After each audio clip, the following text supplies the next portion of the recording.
Terima kasih sudah klik video ini. Pastikan sahabat sudah subscribe agar mendapatkan notifikasi video terbaru dari Dr. Yan Daily. Assalamualaikum warahmatullahi wabarakatuh.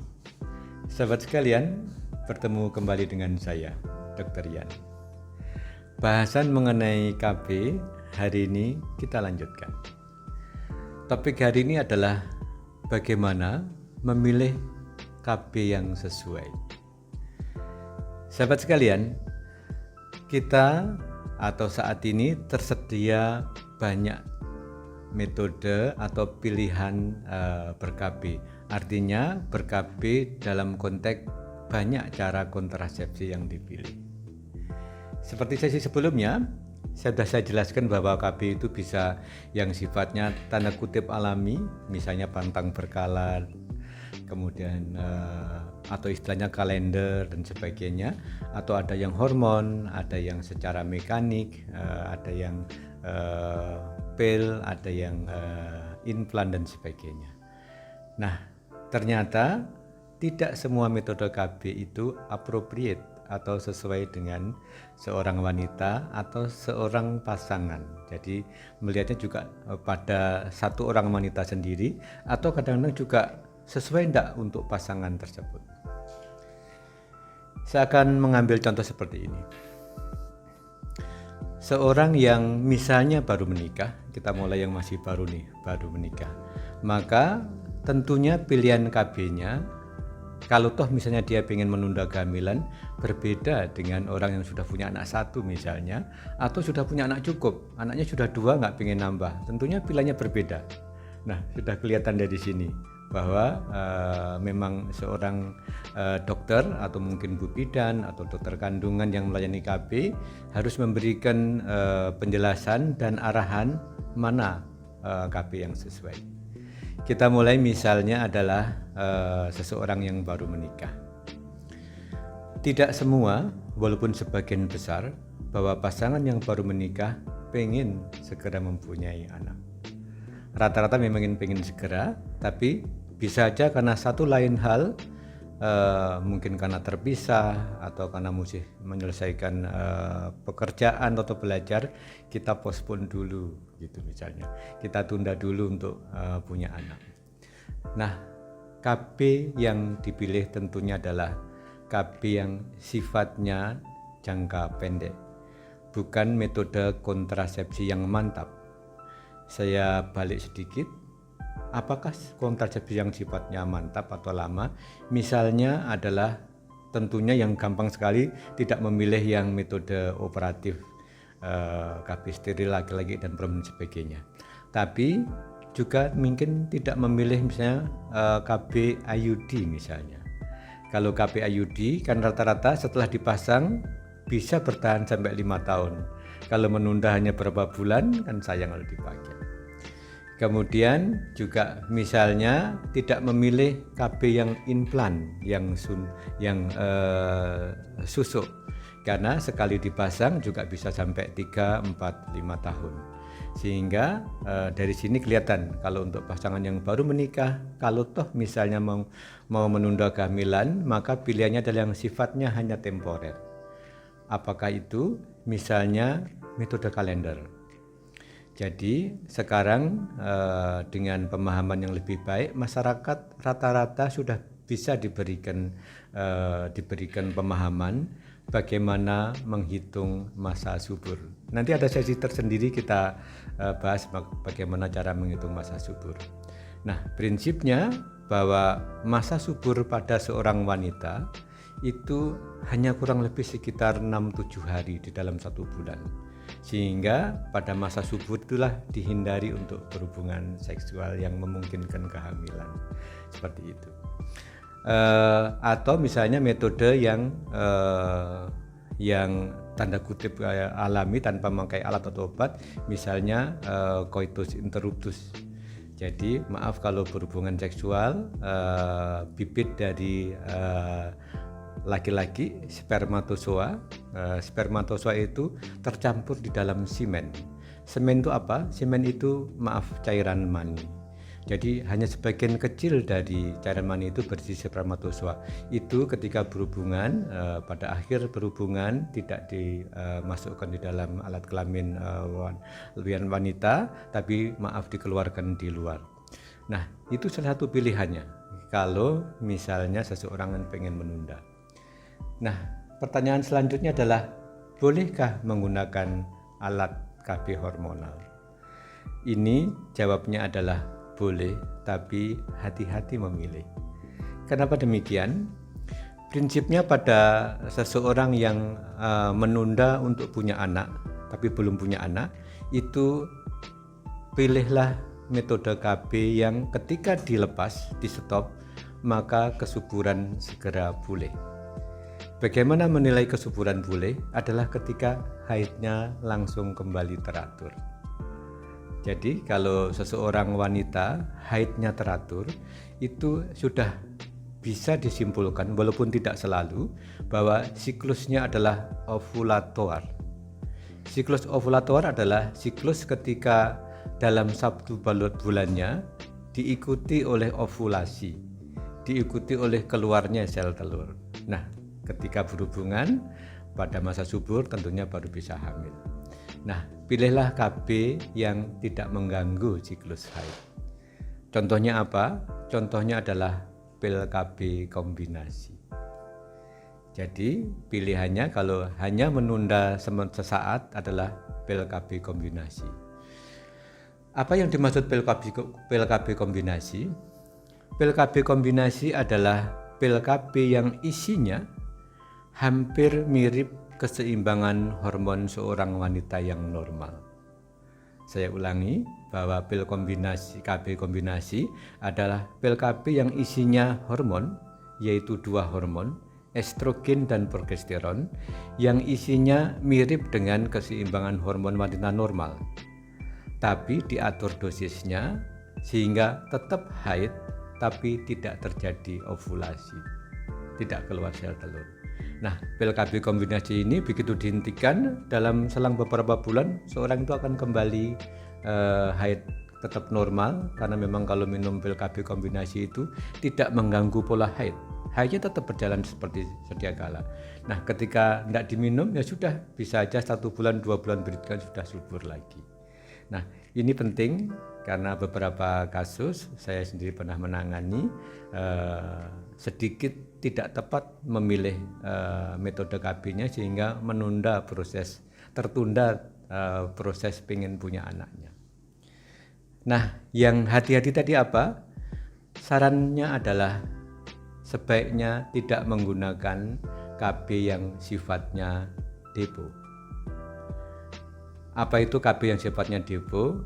Adalah KB yang isinya hanya hormon progesteron yang sifatnya deposit, ditumpuk, yaitu KB suntik. KB suntik yang paling mengganggu, nanti kalau dihentikan kemudian masih lama memerlukan waktu kembali subur, adalah KB suntik yang 3 bulanan. Kan bisa aja misalnya, wah manten baru nih, suaminya sedang belajar di luar negeri, masih sibuk, saya suntik sekali 3 bulan sudah nggak hamil, praktis rasanya gitu. Tapi itu bukan pilihan.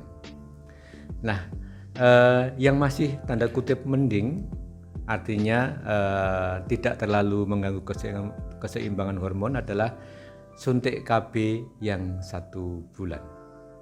Nah, suntik KB yang 1 bulan ini masih mending dalam arti ketika di stop suntiknya, maka siklus haid itu cepat kembali ke arah normal, tapi tidak secepat kembali normalnya kalau menggunakan pil KB kombinasi. Nah, hal lain lagi, kalau kita tadi caranya adalah menggunakan pil KB kombinasi, maka yang harus hati-hati adalah menggunakan pil KB yang isinya hanya 1 jenis hormon, terutama yang pil KB yang isinya hanya progesteron, artinya progesterone only, yang tanpa disertai ada estrogen. Nah, ini banyak di pasaran karena pil KB jenis ini nanti saya berikan contohnya, contoh kemasannya dan sebagainya. Karena pil KB jenis ini relatif banyak dipilih oleh seorang wanita karena tidak jerawatan, bahkan flek-flek malah hilang, kemudian relatif tidak mual dan tidak meningkatkan berat badan secara signifikan. Tapi karena jenis pil KB ini hanya progesteron, maka juga kembalinya kesuburan relatif lebih lambat dibanding pil KB kombinasi. Nah, itu satu bahasan sahabat sekalian. Nah, sekarang bagaimana apabila seseorang sudah mempunyai anak tapi pengen menjarangkan kehamilan? Ini pilihannya lain lagi. Jadi kalau seorang wanita sudah punya anak satu, memang disarankan menggunakan KB. Nah, KB yang dipilih adalah KB yang sifatnya jangka panjang. Nah, di sini pilihannya lebih banyak. Kenapa sih disarankan untuk menunda kehamilan selanjutnya? Karena banyak hal sebenarnya. Yang pertama adalah kecukupan pemberian ASI, air susu ibu. Dengan menunda kehamilan, misalnya anak kedua 4 tahun dan sebagainya, maka ASI eksklusif yang diberikan selama 2 tahun itu bisa diberikan dengan cukup, dengan sempurna. Dan sebagaimana kita ketahui bahwa ASI 2 tahun ini luar biasa hebatnya, luar biasa manfaatnya untuk tumbuh kembang janin. Bukan hanya dari nutrisi, bukan hanya dari sistem kekebalan tubuh, juga misalnya kedekatan dari seorang ibu kepada bayinya karena memang harus dipeluk dan sebagainya, itu sangat membantu tumbuh kembangnya anak. Sehingga dengan menunda punya anak tidak terlalu mepet, maka ASI eksklusif itu relatif bisa diberikan dengan baik. Nah, metode KB apa yang dipilih adalah misalnya boleh menggunakan pil KB yang kombinasi boleh, pil KB yang isinya hanya progesteron boleh, kemudian suntik juga boleh, suntik depo yang 1 bulan boleh, yang 3 bulan juga boleh. Kemudian menggunakan IUD juga boleh, jadi spiral. Kemudian yang lain depo yang hormon adalah menggunakan susuk juga boleh. Nah, nanti misalnya setelah punya anak satu, usianya 3 tahun atau 4 tahun, tinggal dilepas dalam rentang waktu mungkin setengah tahun rata-rata sudah kembali subur dan bisa merencanakan anak selanjutnya. Nah, pada fase ini ketika hanya menjarangkan, maka tentunya bukan pilihan melakukan operasi yang sifatnya kontrasepsi mantap. Misalnya adalah vasektomi atau tubektomi, operasi steril, baik laki atau perempuan, tentunya bukan pilihan.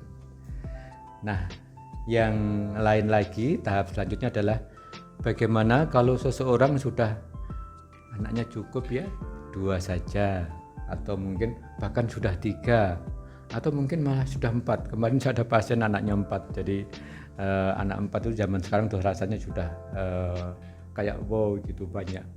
Padahal saya anak nomor 10 nih. Saya nomor 10 dari bungsu dari 10 bersaudara. Tapi zaman dulu ya, sekarang sudah nggak zamannya lagi. Nah, sahabat sekalian, ketika sudah pada tahapan untuk cukup anak, maka pilihannya lebih luas lagi.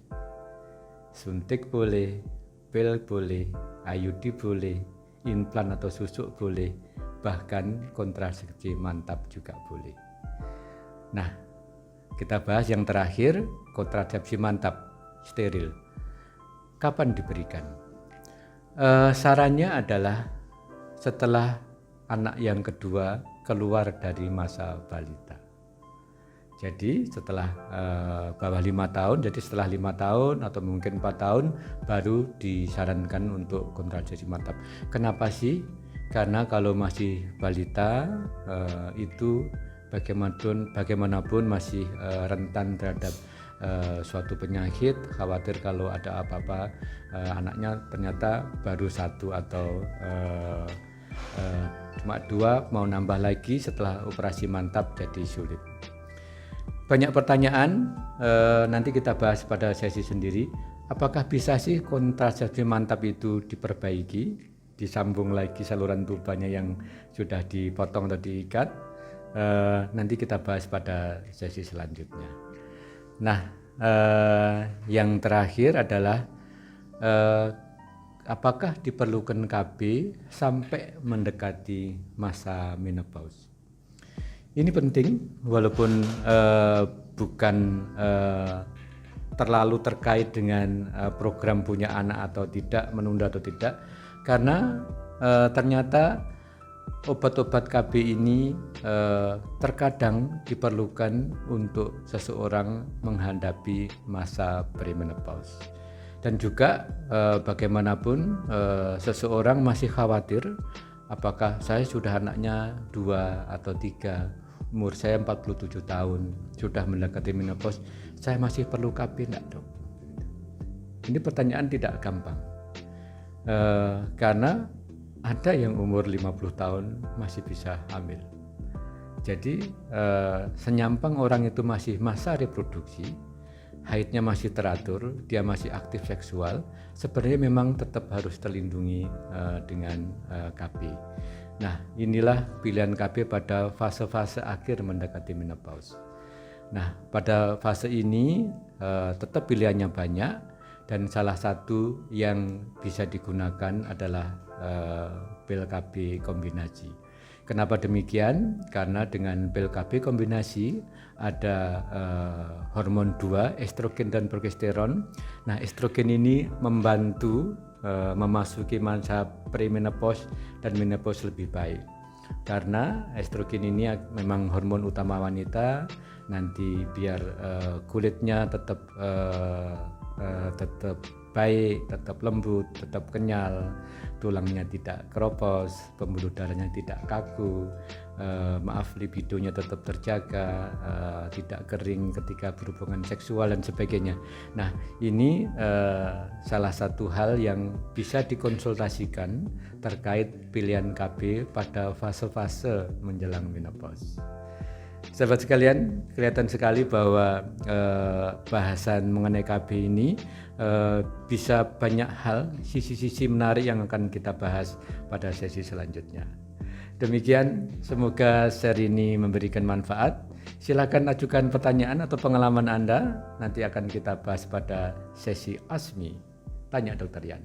Demikian, take care, stay healthy, see you tomorrow.